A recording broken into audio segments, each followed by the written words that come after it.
Korean billionaire CEO rejected his pregnant black secretary until he saw her 7 years later with a little girl. The heavy glass doors of the Hanseong Tower swung open, and the room went dead silent. Kang Jae-won, the billionaire heir who thought he owned the world, froze in his tracks. 7 years ago, he had thrown away the only woman he ever loved because his mother told him she wasn't enough. Now, standing in the center of his lobby was Simone Cross, not as his secretary, but as a world-famous architect.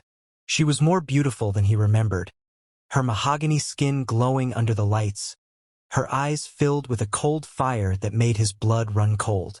But it wasn't just her. Next to her is a 6-year-old girl with Jae-won's own eyes and his mother's sharp cheekbones.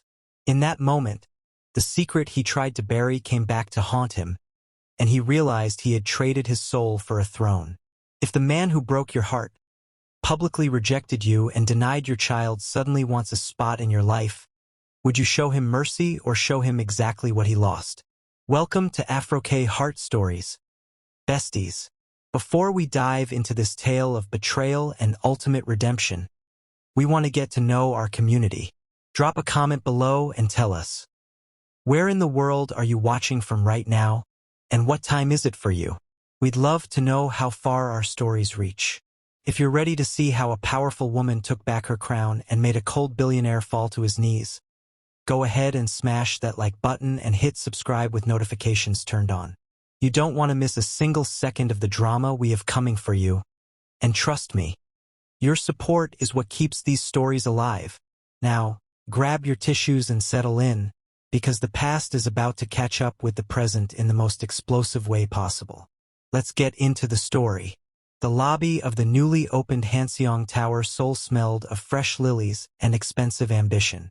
Kang Jae-won, the 29-year-old heir to the Hanseong Group, a conglomerate that owned everything from the tech in your pocket to the medicine in your cabinet, stood at the center of a swarm of elite politicians and reporters. He was devastatingly handsome, the kind of man who looked like he had been carved from obsidian.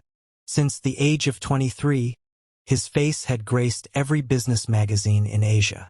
He was cold, controlled, and utterly untouchable. The interior designer still hasn't arrived, the event coordinator whispered, her voice trembling. Jae-won didn't even look at her. He adjusted his cufflinks, his expression bored. Then start the ceremony without her. We don't wait for contractors. If she can't manage a clock, she can't manage my hotel. But then, the heavy silence of the elite was broken by the purr of a high-performance engine. A black Mercedes S-Class pulled up to the red carpet.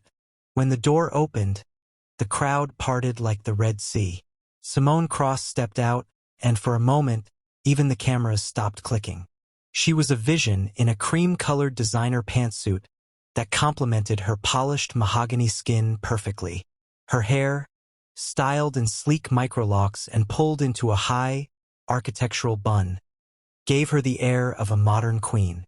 She wore Cartier diamonds that caught the light, but it was her bone structure, sharp enough to cut glass, that held everyone captive. Behind her was an entourage, an assistant, a lead architect, and a photographer. This is Simone Cross Interiors, the firm that had just renovated a palace in Dubai and a private island for a tech billionaire. She graced the cover of Architectural Digest more than most models graced Vogue. She commanded a minimum of $2 million per project, and today she looked every bit the part. Simone walked toward the entrance, her heels clicking a rhythmic, deadly beat on the marble. Jae-won's heart, which he had kept under lock and key for 7 years, suddenly slammed against his ribs. He felt the air leave the room. Across 50 feet of polished stone, her eyes met his. She stopped for a fraction of a second. No one else in the room noticed the glitch in her composure, but for Jae-won, the world tilted on its axis. 7 years ago, she was Simone Bailey, his executive secretary. She was the woman who organized his chaotic life, the woman who brought him coffee at 2 a.m. while they worked on merger deals, and the woman he had fallen in love with in secret meetings and stolen moments. She was the woman his mother had branded a thief, the woman he had stood by and watched as security dragged her into the street. Simone didn't bow. She didn't smile. She simply looked through him as if he were made of glass. "Mr. Kang," she said, her Korean perfect and devoid of emotion as she reached him. "I trust the delay hasn't ruined your schedule. I was busy ensuring the final lighting specs were perfect." The presentation that followed was a masterclass in dominance. Simone spoke about the story of the building, her voice like silk and steel. The investors were mesmerized. Jae-won, however, couldn't breathe. She hadn't looked at him once since the first encounter. During the Q&A, a reporter asked, "Ms. Cross, you're famously selective. Why accept a project in Korea after so many years?" Simone's smile was razor-sharp.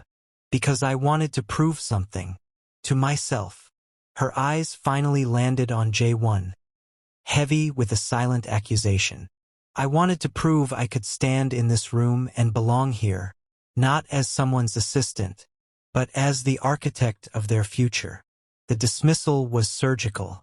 After the presentation, Jae-won intercepted her by the elevators. "Simone." She turned her face into an impassive mask. "I'm sorry. Do we know each other?" "Don't do this," he hissed, his voice thick with a mix of desperation and rage.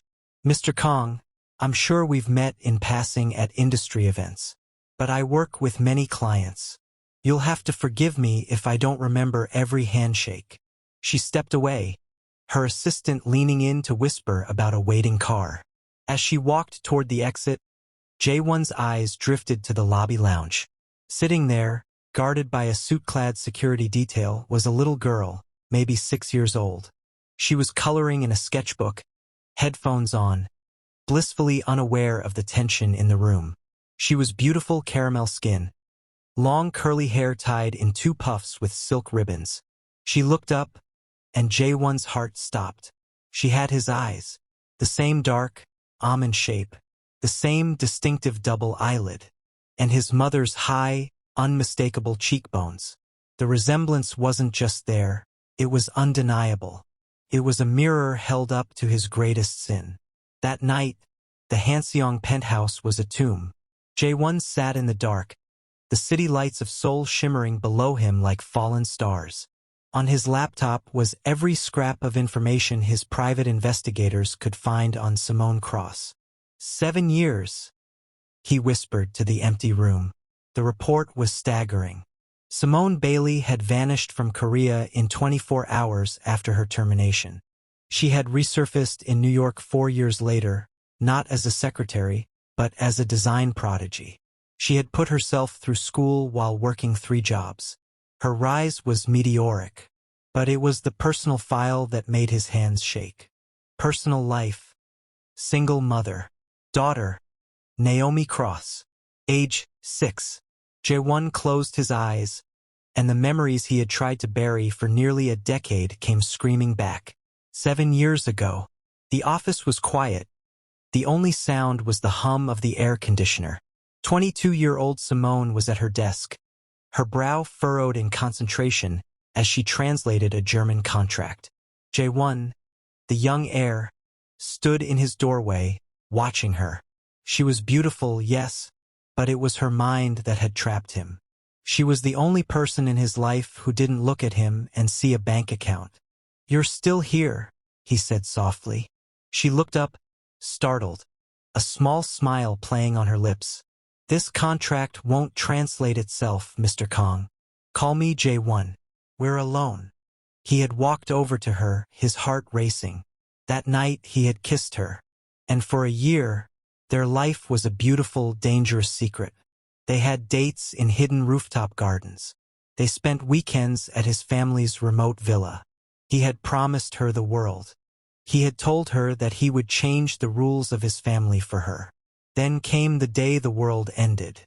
His mother, the Iron Chairwoman Hong Eseo, had found out. Jae-won was summoned to the boardroom. He walked in expecting a lecture.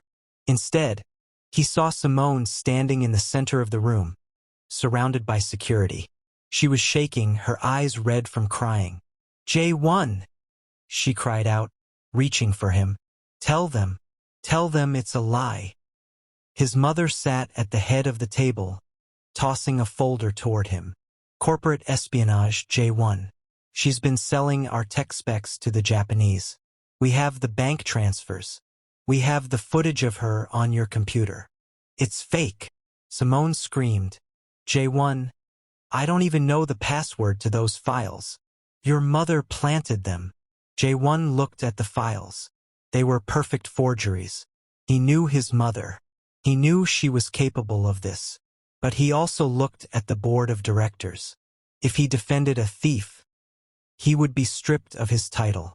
He would lose his empire. Jae-won, please, Simone whispered, her voice breaking. I love you. I'm carrying your child. The room went silent. Jae-won's mother didn't flinch. A common tactic. The gold digger's final play. Tell her, Jae-won. Tell her what she is. Jae-won looked at Simone. He saw the woman who had held him when he cried about his father's death. He saw the woman who knew his favorite coffee temperature and his deepest fears. And then he looked at the throne. You were a mistake, Jae-won said. His voice was so cold it didn't sound like his own. Simone staggered back as if he'd punched her. What? I used you, Simone. You were convenient. You were available. But did you really think a Kang would marry a secretary? A foreigner? He forced a cruel laugh. As for the baby, I don't know whose it is, but it's certainly not mine. I don't sleep with thieves. Simone fell to her knees. The sound of her heart breaking was audible in her sob. Jae-won, you know that's not true. I've only ever been with you. Get her out of my sight, Jae-won ordered, turning his back. And if she ever shows her face in this country again, I'll have her jailed for the theft she committed. He didn't look back as they dragged her out. He didn't look back as she screamed his name until her voice gave out. Jae-won slammed his laptop shut, his breathing ragged. He stood up and threw his crystal glass against the wall. It shattered into 1,000 pieces, just like his soul had that day. I'm a monster, he choked out. He had spent 7 years convincing himself he did it for the greater good of the company. But seeing Naomi's eyes had shattered that lie. He had a daughter who had been born into struggle because he was too much of a coward to be a man. For the next week, Jae-won became a shadow. He didn't go to the office. He tracked Simone's movements. He watched from a distance as she took Naomi to the Hanseong site. He watched as she bought the little girl ice cream near the river, her laughter carrying on the wind.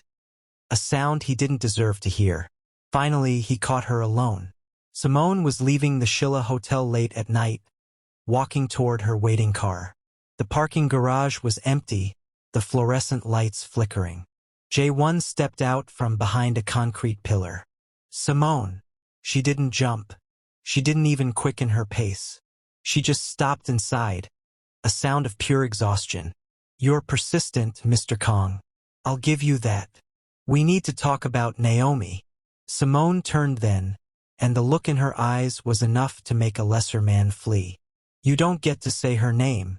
You don't ever get to breathe the same air as her. She's my daughter, Simone. I saw her. I know. Simone walked toward him, her heels clicking like a countdown. She stopped inches from his chest. Your daughter? No.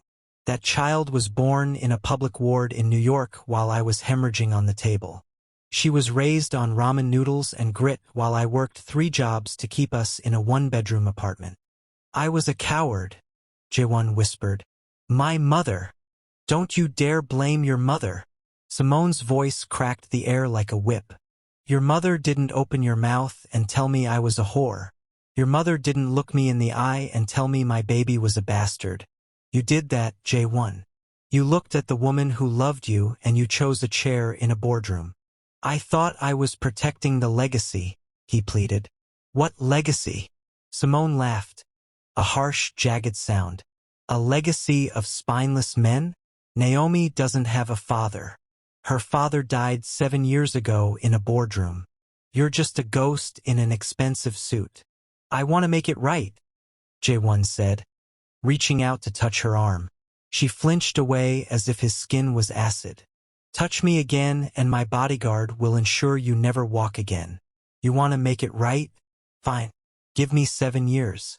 Give me the 3 months I spent in a homeless shelter because your mother blacklisted me from every firm in the world.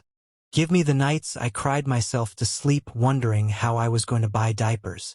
Jae-won's heart was breaking in real time. I didn't know. I didn't know she went that far. You didn't care to ask. Simone screamed. Tears were finally streaming down her face. But they weren't tears of sadness. They were tears of pure, unadulterated rage. You threw me to the wolves and you didn't even check to see if I survived. Well, guess what, Jae-won? I didn't just survive. I became the wolf. She stepped closer, her voice dropping to a lethal whisper. You want to know your daughter? Prove it. My mother always said talk is cheap, but in Korea, power is everything. Your mother destroyed my life. If you want a seat at my table, you remove her from yours. Take her down. Strip her of the company. Make her feel what I felt. Only then will I let you tell Naomi your name. Jae-won went pale. She's the chairwoman. She has the board in her pocket. It would be corporate suicide. Simone smiled, and for the first time, Jae-won saw the woman she had become. A woman who had been forged in fire. Then I guess you've made your choice again, haven't you? Enjoy your throne, Jae-won. It's going to be very lonely. She turned and walked away. Simone, he called out. She didn't stop. She got into the car and vanished into the Seoul night. Jae-won stood in the cold garage, the silence ringing in his ears. He looked at his hands, the hands of a man who had everything, and yet possessed nothing at all. He pulled out his phone. He dialed his head of security. Is the audit of my mother's private accounts ready? Yes, sir. But sir, if we use this, there's no going back. It will trigger a war.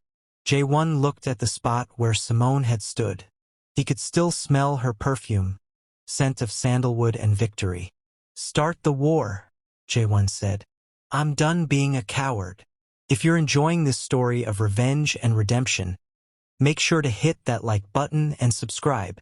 Comment justice down below if you think Jae-won can actually redeem himself, or if Simone should never forgive him. The next morning, the Hanseong headquarters felt like a battlefield. Jae-won walked through the halls, and for the first time in his life, he didn't feel like an heir. He felt like a revolutionary. He burst into his mother's office without knocking. Hong Seo sat behind her desk, drinking tea from a porcelain cup that probably cost more than a teacher's annual salary. She didn't look up. You're late for the executive lunch, Jae-won, and you look disheveled. A Kong is never disheveled. She's back, mother. And you knew. Seo set the cup down with a delicate clink. I assumed you'd find out eventually. The girl has talent, I'll admit, but she's still a termite, Jae-won. She's here to eat the foundation of this family. She has a daughter. His mother's eyes didn't even flicker. I'm aware. Clever bit of branding. The single mother success story. It sells well in the West. She's my daughter, Jae-won roared, slamming his hands on the desk. She has our eyes. She has your cheekbones. How could you do it? How could you throw your own blood into the street? Seo stood up, her presence filling the room. She was small, but she radiated a terrifying predatory power. Blood is only as valuable as the vessel it's in. That child is a dilution. She is a mistake born of a moment of weakness. I didn't throw away a grandchild.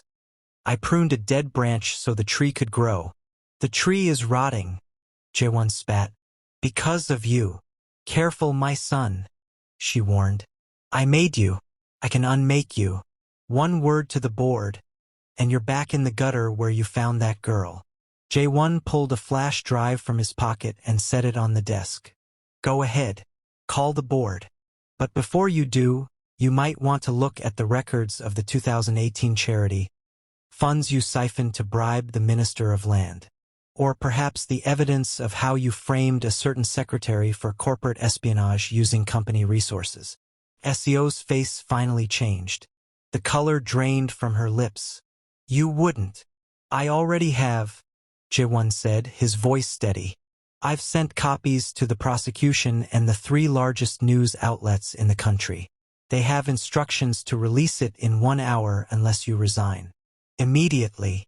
You are destroying the family name for a woman who hates you. SEO screamed, her composure finally shattering.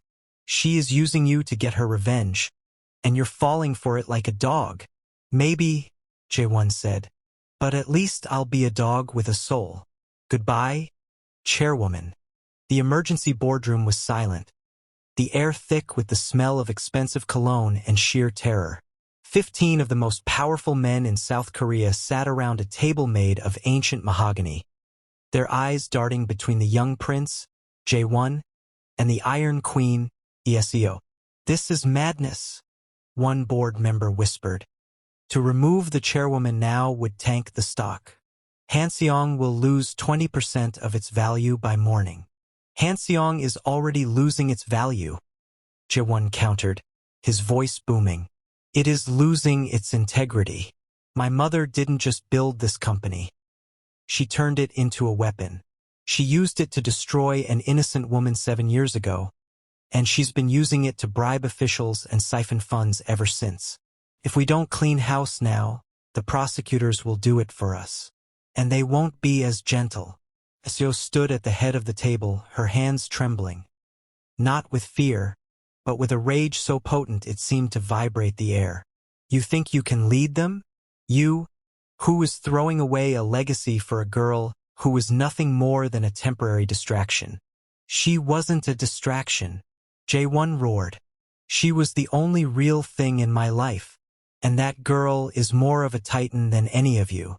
She built an international empire from nothing while you all sat here inheriting your father's shadows. He turned to the board. The vote is simple. Support my mother and go down with her when the news breaks in 30 minutes. Or vote for her removal. Support me as the new chairman, and we will face the scandal together as a reformed company. Choose. The silence stretched. It was the sound of an empire crumbling. I vote for removal, a voice said from the corner. It was the CFO, a man who had served the family for 30 years. Kwang-ho? You traitor, SEO shrieked. I'm not a traitor, chairwoman, he said sadly. I'm tired of looking at the blood on the balance sheets. One by one, the hands went up. 9-6. SEO looked at her son. For a moment, the mask of the chairwoman dropped, and he saw the mother who had once read him stories. But then the ice returned. You've won a pile of ashes, Jae-won. I hope that woman is worth the ruin of your life. She walked out, her head held high, leaving a vacuum of power in her wake. Jae-won collapsed into his chair. He had done it. He had burned down his world. But as he looked at his phone, he didn't feel like a winner. He felt like a man who had finally stopped a bleeding wound, only to realize how much blood he had already lost. Jae-won didn't go to a victory party. He drove straight to the Sejong Center for the Performing Arts. He was late. He slipped into the very back of the dark theater, his heart hammering. On stage, a tiny figure in a white dress with pink flowers sat at a massive grand piano. Naomi. She looked so small against the instrument, but when her fingers touched the keys, she was a giant. She played Chopin. It wasn't perfect. She was only 6, but it had a soul. It had Simone's passion. Jae-won watched through a blur of tears. That's my daughter. Every note felt like a knife and a bandage at the same time.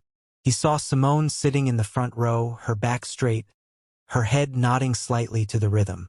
She looked like she was breathing through the music. When the recital ended, the applause was deafening. Jae-won waited in the shadows of the lobby.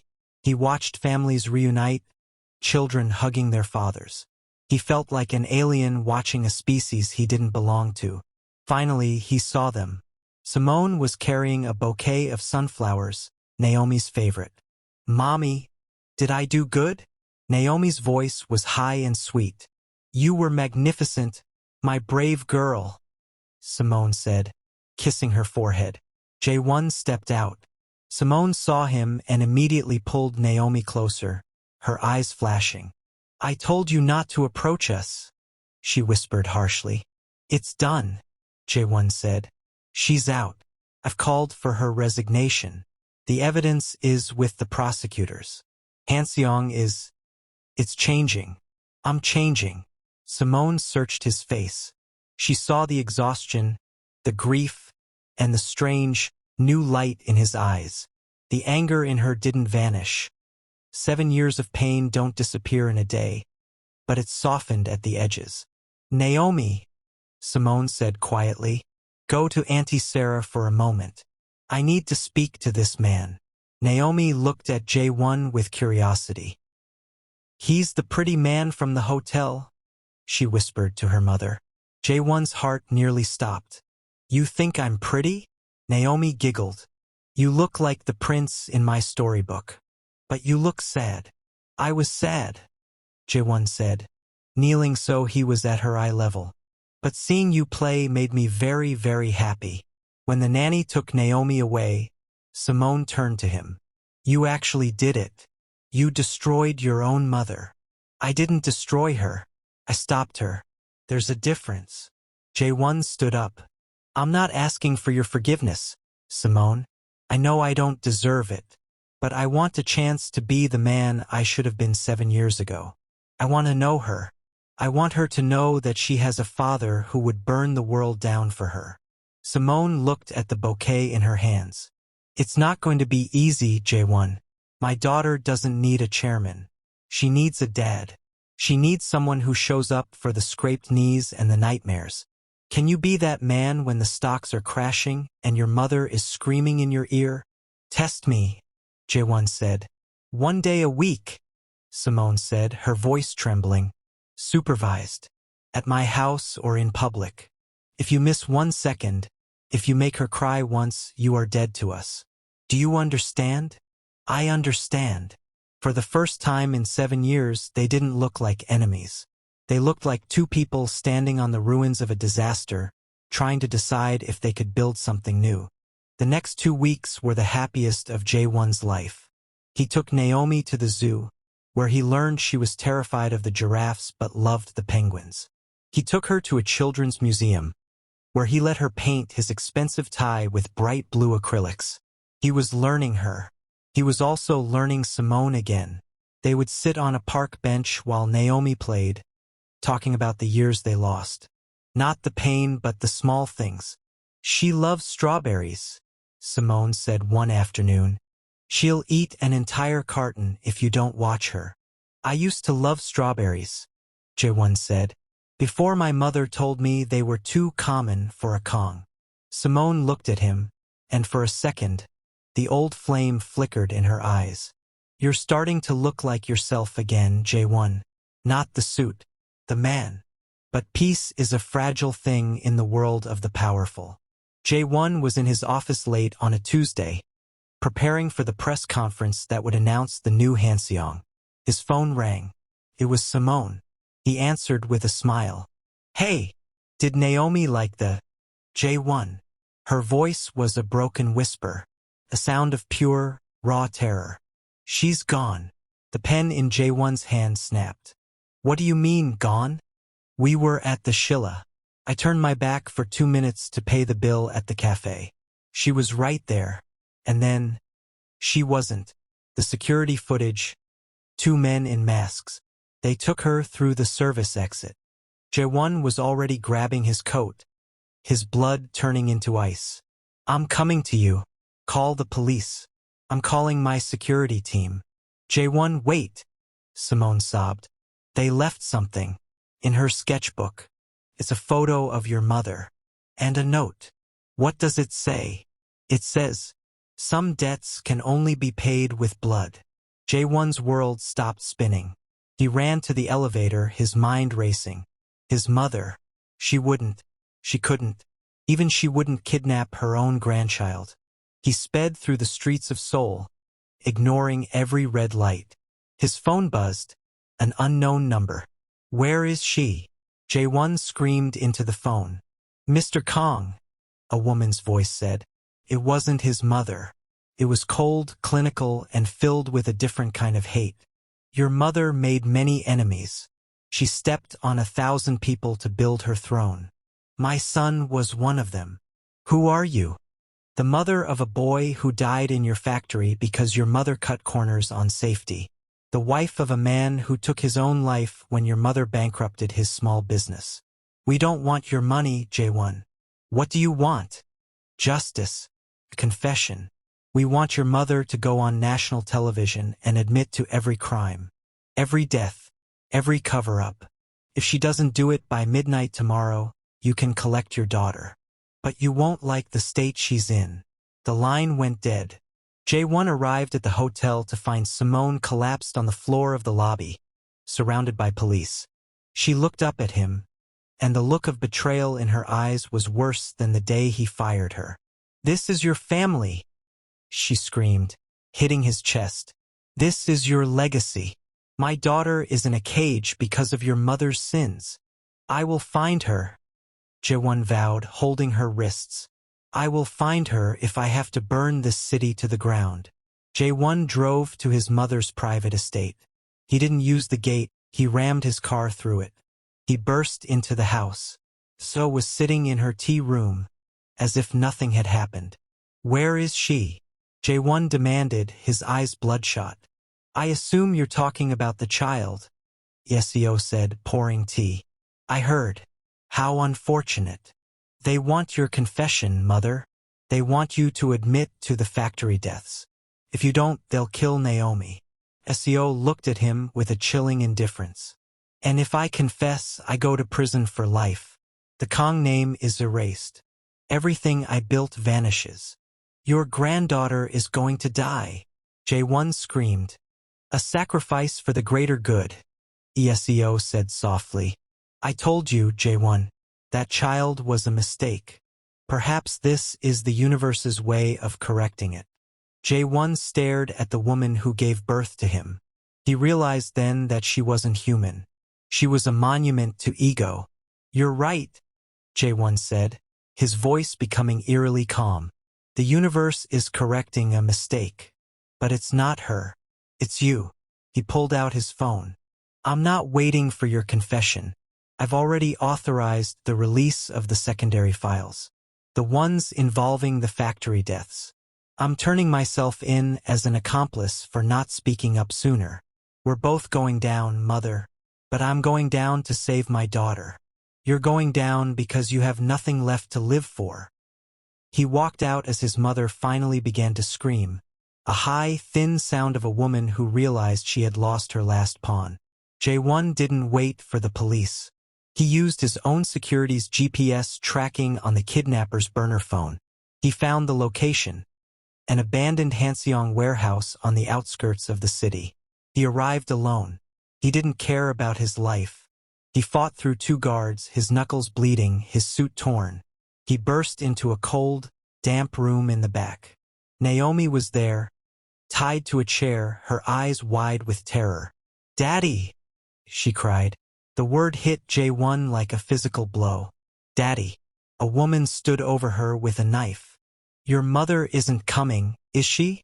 No, Jae-won said, stepping into the light. But the police are, and the confession is already on the news. I gave them everything. My mother is being arrested as we speak. You have your justice. Now let her go. The woman looked at the small TV in the corner. It was true. The Hanseong scandal was breaking. The truth was out. She dropped the knife and slumped to the floor, sobbing. Jae-won didn't wait. He rushed to Naomi, cutting her ties and pulling her into his arms. I'm here, he whispered, shaking. I'm here, Naomi. I'm never letting you go again. 1 month later, Hanseong Group was in receivership. The stock was at an all-time low. Yeseo was awaiting trial in a detention center. Jae-won had stepped down as chairman, handing the reins to a court-appointed board while he prepared for his own legal battles.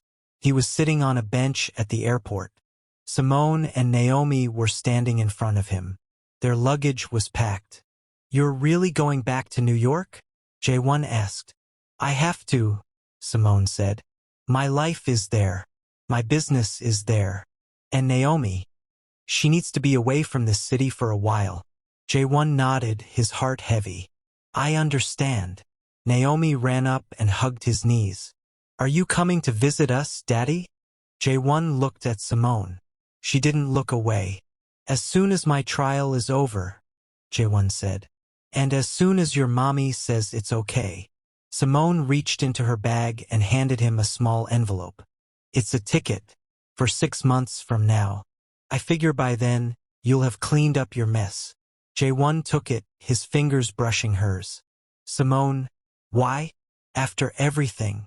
Simone looked at her daughter, then back at him. "Because Naomi deserves to know the man you became, not the man you were. And because—" She paused, a small, genuine smile breaking through. "Because the architect in me knows that sometimes you have to tear a building down to the foundation before you can build something that actually lasts."